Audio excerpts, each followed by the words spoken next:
This channel does not promote any violent, harmful, or illegal activities. All content provided by this channel is meant for an educational purpose only. ফেব্রুয়ারির শেষের দিকে নতুন রাজনৈতিক দলের প্রধান হতে যাচ্ছেন অন্তর্বর্তী সরকারের তথ্য ও সম্প্রচার এবং ডাক, টেলিযোগাযোগ ও তথ্য প্রযুক্তি উপদেষ্টা নাহিদ ইসলাম। সে কারণে আগামী সপ্তাহে পদত্যাগ করবেন তিনি। নাহিদ ইসলাম পদত্যাগ করলে তার মন্ত্রণালয় দুটির দায়িত্ব উপদেষ্টা মাহফুজ আলমকে দেওয়া হতে পারে। তিনি বর্তমানে দপ্তরবিহীন উপদেষ্টা হিসেবে থাকলেও প্রধান উপদেষ্টা ডক্টর মোহাম্মদ ইউনূসের বিভিন্ন কাজে সমন্বয় করছেন। অবশ্য তথ্য ও সম্প্রচার মন্ত্রণালয়ের উপদেষ্টা হিসেবে প্রধান উপদেষ্টার প্রেস সচিব শফিকুল আলমের নামও শোনা যাচ্ছে। নাহিদ ইসলামের পদত্যাগের পর উপদেষ্টা পরিষদের রদবদলের সম্ভাবনা রয়েছে। বাড়তে পারে উপদেষ্টা পরিষদের পরিসর। যুক্তরাজ্যের সোয়াচ বিশ্ববিদ্যালয়ের অধ্যাপক ড মুস্তাক খানের নামও শোনা যাচ্ছে। এর বাহিরে মন্ত্রী ও প্রতিমন্ত্রীর পদমর্যাদায় থাকা বিশেষ সহকারীদের থেকেও কাউকে উপদেষ্টা পরিষদে যুক্ত করা হতে পারে।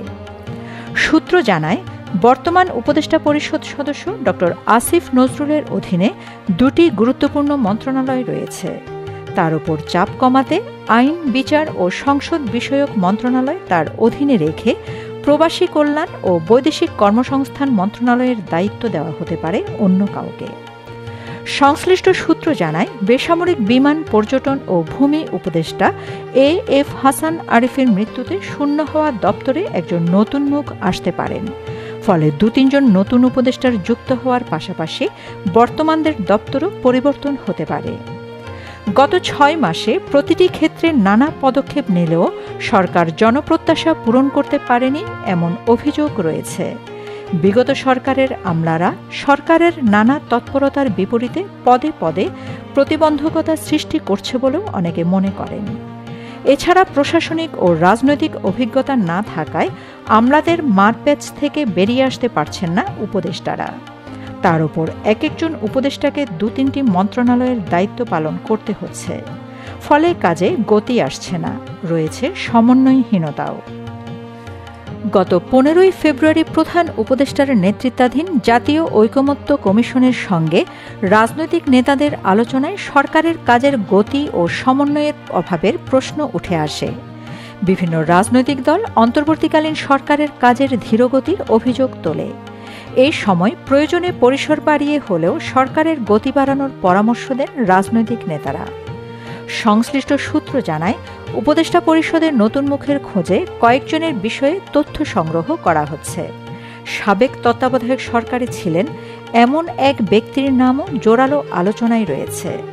তিনি বিষয়টি নিশ্চিত করলে তাকে পররাষ্ট্র মন্ত্রণালয়ের দায়িত্ব দেওয়া হতে পারে। এক্ষেত্রে বর্তমান পররাষ্ট্র উপদেষ্টার দপ্তর পরিবর্তন হতে পারে। অবশ্য মার্কিন প্রেসিডেন্ট ডোনাল্ড ট্রাম্পের ঘনিষ্ঠ সহযোগী ও যুক্তরাষ্ট্রের সরকারি দক্ষতা বিষয়ক বিভাগের দায়িত্বপ্রাপ্ত ইলন মাস্কের সঙ্গে প্রধান উপদেষ্টার টেলিফোন আলাপ সহ বাংলাদেশ ইস্যুতে যুক্তরাষ্ট্রের সর্বশেষ অবস্থানকে পররাষ্ট্র মন্ত্রণালয়ের বড় সফলতা মনে করা হচ্ছে। পাশাপাশি দেশের স্বার্থ রক্ষা করে ভারতের সঙ্গে কূটনৈতিক সম্পর্কের ক্ষেত্রে বর্তমান পররাষ্ট্র উপদেষ্টার সাম্প্রতিক ভূমিকাকে সরকার ইতিবাচকভাবে বিবেচনা করছে। এক্ষেত্রে উপদেষ্টা পরিষদের রদবদল হলেও পররাষ্ট্র উপদেষ্টার দপ্তর পরিবর্তন শেষ পর্যন্ত নাও হতে পারে।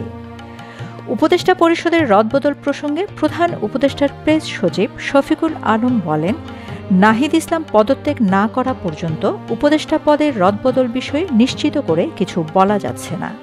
তবে নাহিদ ইসলাম চলে গেলে স্বাভাবিকভাবেই দপ্তর পুনর্বণ্টন ও রদবদল হতে পারে বলে ইঙ্গিত দেন। Shamima Chowdhury Shammi, BNA news 24।